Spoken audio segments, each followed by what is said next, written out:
subscribers. Well, subscribe already. Hit the fucking like button and subscribe before I knock your ass out, man. I ain't fucking with you, man. What's up, everybody? UFC Vegas 27, Font versus Garbrandt. We got a fun main event here, guys. I was looking forward to both these guys returning to the cage. It happens just to be against each other now. A decent card this weekend, highlighted, of course, by the main event, which should be fireworks.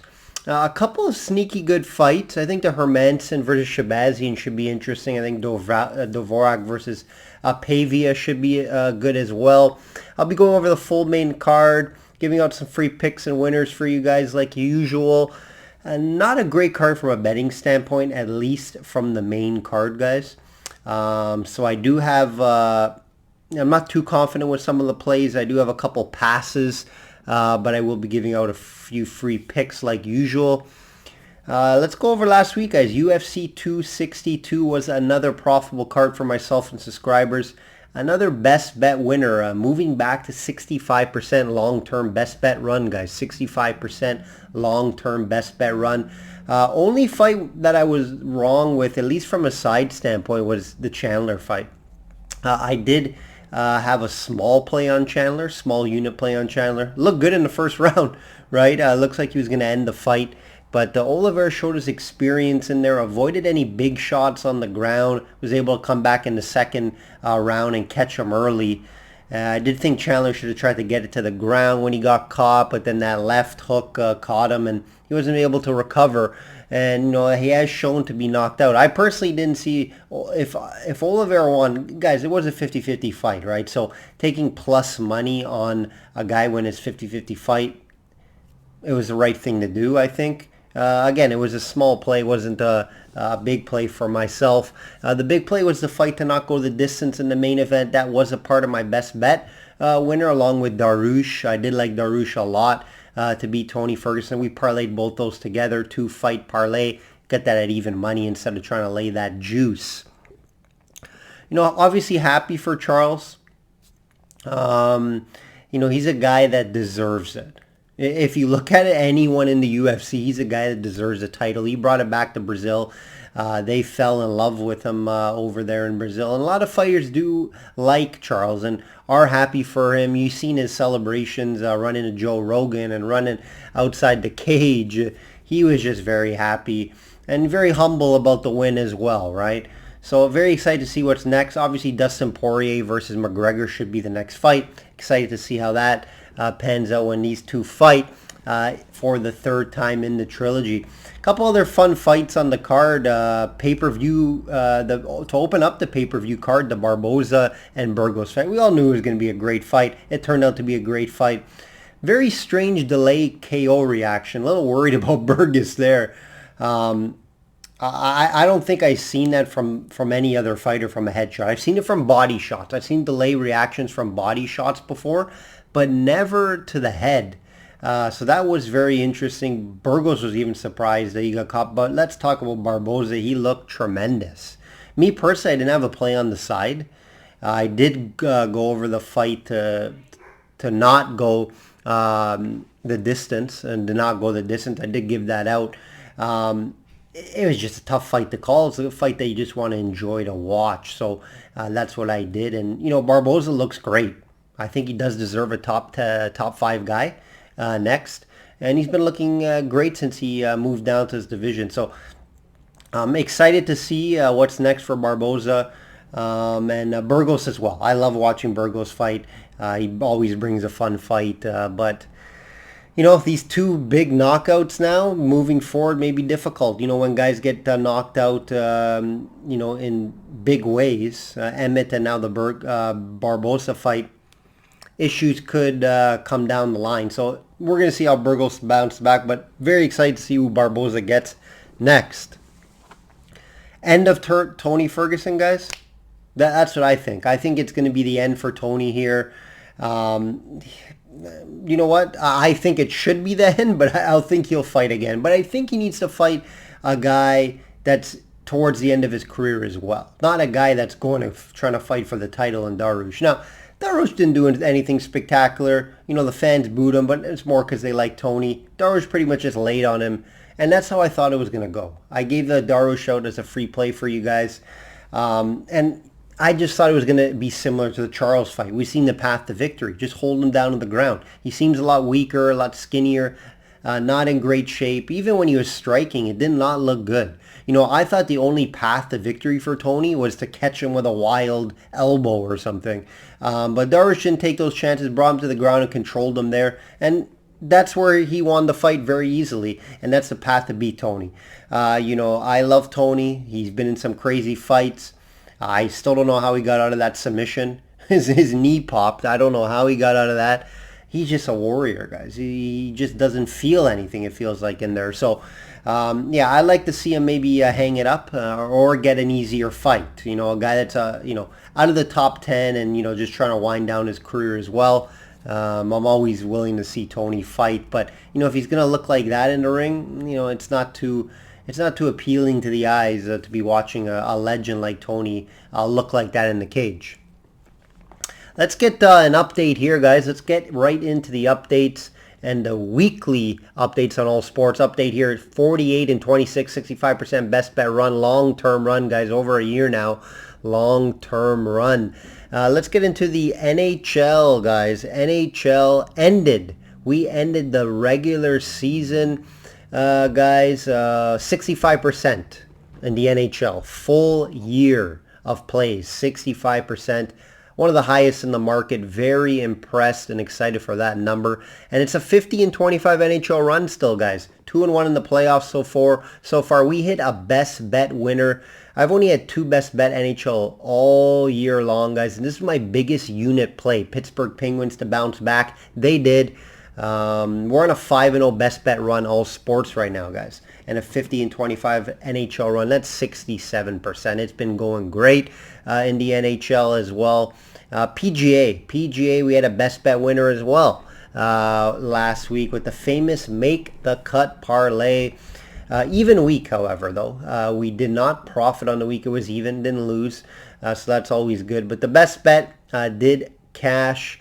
We moved to 71% on best bets on the year, guys. This number is great for me and my clients. Big tournament this weekend, PGA Championship. 2 best bets pending and much more already sent out to my guys. NBA futures are being sent out to subscribers. I already sent out one of my very exciting matchup series play to my guys I really liked. I got the number, had a great number, and it just moved up like to minus 130. So I'm very excited where I got that out. Sent to my guys on, I think it was Monday that I sent it out. So excited for that. I'll be betting some playoff games as well. Not much, but I will have low volume in NBA and low volume in the MLB until the NHL is over for my clients. SystemSportsCapping.com, guys, for all subscription options. Also follow me on Twitter and Instagram at System Capping. I post free plays on Twitter fleets and Instagram stories every so often, so check that out. And also winning and losing tickets as well. Betting card will be sent out after weigh-ins to my clients like usual. Let's get right into it, guys. Remember, shop around for best price. These aren't the best prices. It's just a standard price. Shop around for the best prices. Let's get right into the main card. Like I said, guys, I'm passing on a few fights. A couple fights I don't have a ton of breakdown on. But you'll see why in a moment. Let's get right into the main event. It should be a fun one, guys. Garbrandt minus 110 versus Font minus 110. Fun main event. The line tells you that, right? 50-50 type of fight. But let's take a look and see if we can find some edges here. You know, Cody has been off for a bit. He struggled with COVID and couldn't train. So this will be his first fight back after those issues. He was training. He was having cardio issues. He wasn't able to train. So it's definitely something to keep in mind. And, you know, this is a fight to... If you look at the fight, he's coming off that obviously nice knockout, Cody. Where it was against Sun Tzu. But it's not a fight that I'm willing to go all in on a side here. There's a few reasons why. because I think this is a fight where someone could just get caught, right? I think it's going to be on the feet for the most part. We've seen Garbrandt land that wild right hook. It was one of the best knockouts I've seen in a while on a Sunsao. 1 second before the round ended. Wild haymaker that caught Sunsao to get the KO there. I'm just a little worried about his cardio, right? This is a 5-round main event. So a little worried about the training, a little worried about the COVID issues, and a little worried about how long he can go in this fight. With Font, I'm not too worried about that. Now, Font hasn't been in a main event. He hasn't been in a main event. He hasn't been in a 5-round fight. Yes, that's something to look at here. And again, this is why I'm mentioning it is a 50-50 fight. There's issues on both sides here. But Font has been looking very good, guys. Very good. I know the last win against Marlon. Marlon has been having some down issues. He hasn't been looking good ever since that Henry fight. And it's just been time and time again, he's showing a weak chin. And Font exposed that with jabs, guys. He was dropping him with jabs. But that you got to give credit to Font. I can't take any credit away from Font there. He has looked great as of late. And with these jabs that he added to his arsenal, his speed, his boxing is one of the best in the UFC. But hey, Garbrandt's boxing is good as well, right? Both these guys have the ability to end the fight at any time as well, right? So, with Font's improvements, I think he's getting better each fight. All right, he has fought some beasts in the division. He's super speedy hands is like how I like to look at this. And then that jab, right? He does have some big wins. Let's look at some of his wins here. Obviously, the 3-fight win streak, Sergio Pettis, Ricky Simon, and Moraes, right? In his last fight. Prior to that, he's fought Munoz, Almeida, El Sunsao. So he has been in there with some big guys. Obviously, I do lean, obviously, to Garbrandt, who has fought the better guys. So I do lean for resume to Garbrandt. He did have that title shot as well. He has been in the main events as well. So if you want to look at that standpoint, I look at Cody for resume. But, Font has fought some good guys. And that 3-fight win streak is impressive. Ricky Simon's a very good fighter. I like Ricky Simon a lot. I think he can make some noise in this division. He has been. I would like to see him against a top 10 guy here shortly, and I think he will be getting that. We obviously know Sergio Pettis went over to Bellator, doing big things over in Bellator. So he's no slouch. And then Moraes, yes, he has been struggling as of late, but it's a good win. He looked great in that fight, Rob Font. So, I look at Rob. I see a lot of hard work from the guy to get here. Obviously, he's training partner with Cater.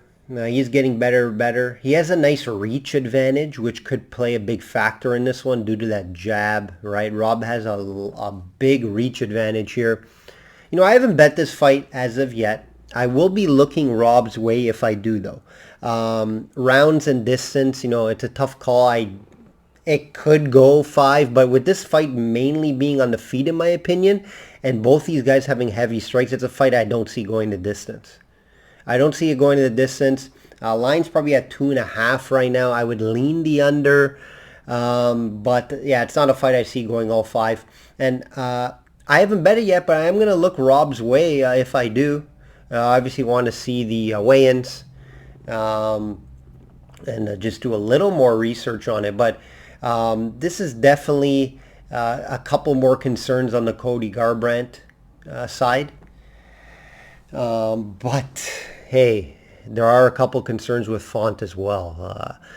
Big spot, right? That's one of them. Big spot for him. Cody likes the bright lights. He's okay here, even though he has some losses in the bright lights. I just think the skills are a little more on Font's side right now. And with those COVID issues with Cody, I'm going to be leaning Font here for you guys. I haven't bet it as of yet. It may make my betting card for clients. I haven't pulled the trigger as of yet. But it's the only way I could look would be with Font and this fight not to go the distance, not to go 5 rounds. Co-main event, Jan -125 versus Esparza +100. Cookie Monster is back. Random co-main event here, but it is a pretty important fight in the women's division, guys. And, if they get a couple more wins, they can move and get that title shot. Yana's a bigger favorite earlier in this week. She was, like, I think, minus 150, minus 170. People started jumping on Esparza. I get it. The Cookie Monster being able to grapple here and get it to the ground and win ugly like she usually does. But it's just tough to bet against Jan. She's looked very good in the UFC so far. 6-0 in the UFC with a few notable wins over Angela Hill and Claudia Gadelha, right, in her last one out. A nice 13-1 record. A couple more wins out of her, like I mentioned. Title shot could be on the horizon. Carla, though, also has been looking good, right? Big win over Rodriguez in her last fight. She exposed the grappling, which Rodriguez does have issues with. She beat Watterson and Grosso as well. And she was able to grapple. She could strike as well. It's just not her forte, and she's not going to win fights standing on the feet, right? So we know Esparza is going to go out there and just try to get this fight to the ground, right? We've seen Young get taken down before. No secret there. So, so one thing I can tell you guys is this fight is probably going to a decision and going over 2.5 rounds. But you have to pay for that, right? The line is juicy. So you are going to have to pay that. From a side standpoint, it's tough to call, guys. I won't be betting my hard-earned money or my client's money to be confident on a side here. I lean the Cookie Monster due to her being able to get this to the ground just because it's plus money. So if you're asking me, gun to my head, I'm going to go with Esparza plus money, but it's not something I'm confident in. I am confident for it going over 2.5 rounds and going to the distance. That's where you may want to look here if you want to put it in a 2-fight parlay. That is an option here. But yeah, I'm not going to be too involved in this women's MMA fight.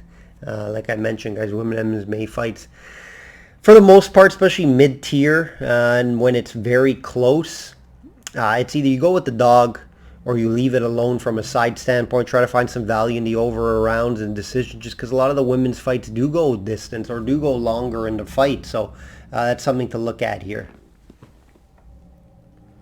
Next fight, guys, is a fight I don't have much to say. It's middle tier heavyweights. And you know how I feel about middle tier heavyweights. Tafa minus 175 versus Vadir plus 150.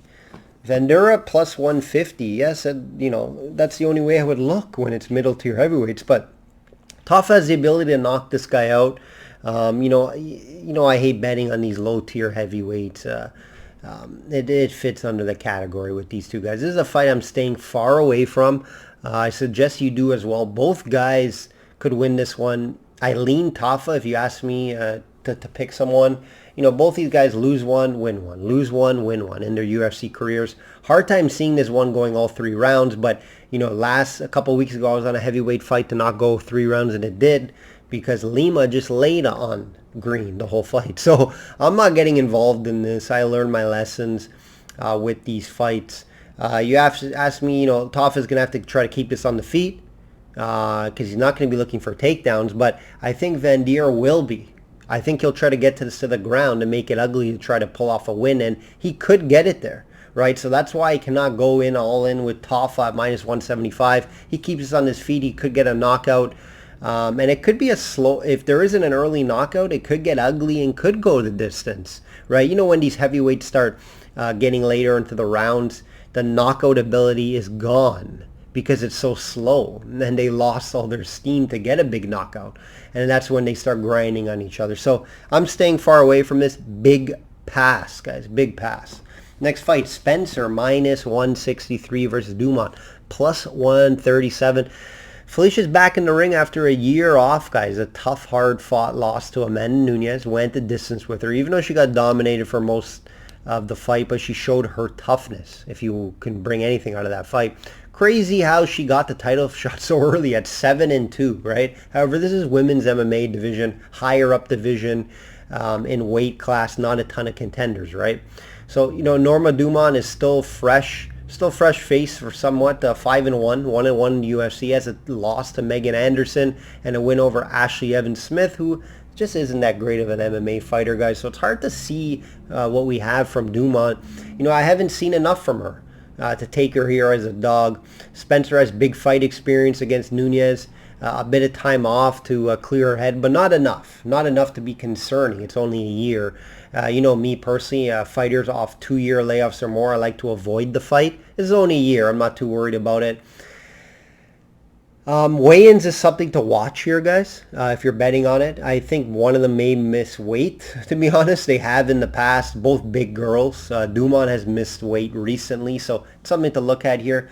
Personally, I think Dumont will try to maybe look to grapple here. That is her strength, but she also has a karate background, if I can recall, and it's a high-level karate and taekwondo background. So, you know, both aren't great strikers. I think I would lean maybe Dumont in the strike department, and grappling is up in the air. Spencer's very tough and strong, very strong girl. So I think there will be a lot of grappling in this fight to see who has the better grappling. I think both striking is not good from either girl. But I think Spencer does come forward, does throw hands, but it's not great. It's not great technique. You know, she usually looks to get to the ground and weigh on you, but both girls will be big in there. So I don't know if Spencer's going to be able to just do that to Dumont, right? This is a fight that I see going over 2.5 rounds, just due to it maybe grappling for the most part. But again, guys, this is not a fight you want to get involved in and put your hard-earned money on. Why? It's an MMA women's middleweight, not middleweight, mid-tier fight, right? You're laying the girl I think will win this fight, Spencer. You're laying -163 with, right? So that's not something I want to do. And it's just not a fight that I'm going to get involved in. I would look at the 2.5 rounds over and if fight go to the distance if I can get a good price and put it in a 2-fight parlay. But it's just not something I'm running to the window and being excited about. And I suggest you guys don't as well. You asked me for a play. I'm going to lean Spencer, but it's not something I'm going to bet. So, you know, it's something as a guy that bets on UFC for a living and a lot, I try to avoid these fights, and that's my suggestion to you guys. I'm giving out my secrets. Try to avoid these bets. I know a lot of you guys are itching to bet all the time and bet every fight, but that's how you lose money. You gotta have the ability to pick out fights, and that's what I'm good at. I'm good at picking a couple fights and a best bet. When you start betting every fight, it's not a good way to win money in the long term. So this is a fight where it's a pass, but I lean Spencer and I look over the 2.5 rounds. Next fight here, guys, it should be fun. It should be a fun one, the 125 division. Should be a striking battle. David Dvorak -150 versus Paiva +125. This one should be high-paced striking battle, which I'm looking forward to. I like Dvorak. I had him in his last victory at Espinoza. Solid striker to go with a solid nickname in the Undertaker, guys. Undertaker. Paiva has been in big fights, though. He has some big fights under his belt. However, he has lost those fights. Kayakar France, Bontarine, both losses. Though he had a good fight. He was looking good in that Bontarine fight, but then got caught. And then he went down in competition and got some wins over De La Rosa and Zemilegov, the Russian. So, you know, I do give the edge to Paiva, obviously, on the level of competition. Right, Dvorak's both wins were decision against mid-tier guys, so that's something to consider. I do think Paiva will bring his biggest challenge yet, right? So because of that, I do see some value here with Paiva at +125. Due to that, because you know I think it's going to be a very close fight, and it should go to the decision. This is a fight you want to look at over 2.5 rounds and to play the decision. You know, 125 pounds fights usually do go to the scorecards. You know, probably over 60% of the time. So this is something you want to look that way. And I would look at the plus money. I like Dvorak, though. So I'm not running to the window to bet the plus money. But in a close fight like this, and when Dvorak's stepping up in competition, you want to look the plus money way. But yeah, it's going to be a fun fight to watch, guys. I suggest to just sit back and watch it and play the over in rounds and fight go the distance. And, you know, if you want to look at some, maybe, if you do like the Dvorak side and not want to lay the -150, look at Dvorak by decision. If he wins this fight, I do think it's going to be by decision. Hermanson -160 versus Shabazian +130. What a way to open up the main card. Should be the co-main event in my opinion.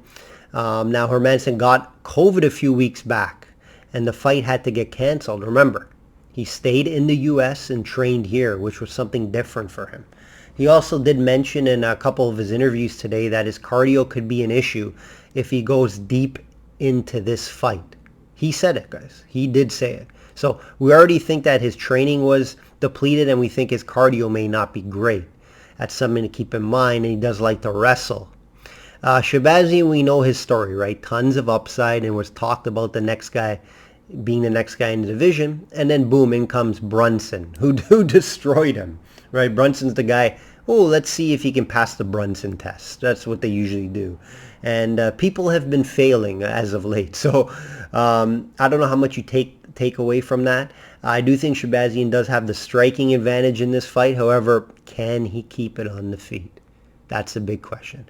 Jack's grappling and submission skills are much better. And it will be the key here in this fight. Can he get it to the ground? Remember, Jack has some big fights under his belt, right? Vettori, who he just went 5 rounds with and who's going to be getting a title shot next. He's fought Gastelum, who he beat, and he also has a loss to Cannonier. Those are his last 3 fights. So it's a big level of difference and experience, right? The COVID issues and training issues is scaring me a bit here off Jack, especially at this price. So it's not a fight I'm not running to the window on Hermansson at minus 160 with Shahbazyan coming off a tough loss, who does have the KO ability, who does have the striking advantage. And he could keep this on the feet. I haven't seen too many issues of Shahbazyan getting taken down, so he could keep this on the feet, but Jack is very slick if he gets this to the ground. We've seen what he did to Gastelum and that quick submission. So it's something to keep in mind here. Yes, there is value at Shahbazyan plus 130. He just hasn't shown me enough. He hasn't beat enough big names for me to get there. Regarding rounds and the distance, I do think it's a fight that could go a few rounds. The distance, I can't get there. I'm not in love with the distance play. I would lean over the 1.5, possibly 2.5 as well if you can get plus money price on it. But yeah, it's not a fight I love. I do like Jack to pull it off if he can get this to the ground. I just don't like the minus 160 price. I would wait, see if there's some Shahbazyan love coming in. I think the Hermansson COVID issue could be an issue here. It could be an issue. Shahbazyan has been training, I'm sure, nonstop after this Brunson win. He could come back a new man. He knows Hermansson's just going to try to get to this to the ground, so I'm sure he's been working on his takedown defense. It's not a fight I love. It's a risky fight for Jack as well. If Shahbazyan gets a win here, this puts him right in some conversations to get a top 5 guy, or at least top 10. So yeah, it's an interesting fight to see how Shahbazyan bounces back and how Hermansson looks after this COVID issue and him admitting that he had issues in training, and there could be issues with cardio. And what does he like to do? Grapple and wrestle. So if this fight gets into the 3rd round, how is it going to look for Hermansson? He usually does have a good gas tank. He's in great shape usually, and that's what's making me think it's not going to be too much of an issue. And that's why I do lean Jack here. I just don't love the price at minus 160. All right, guys, that will do it. Like I always say, guys, subscribe to the channel if you haven't. Otherwise, Masvidal will be coming after you. Please like the channel as well. Like the video. Share the video. Free picks, free winners every week. Share it with friends if they want to listen to breakdowns and get free picks. And if you want to get on board for my best bets on all sports and my personal plays, system capping, systemsportscapping.com for all the opportunities there. All right, guys, enjoy the card. Like I always say, bet smart and know your limits. Take care.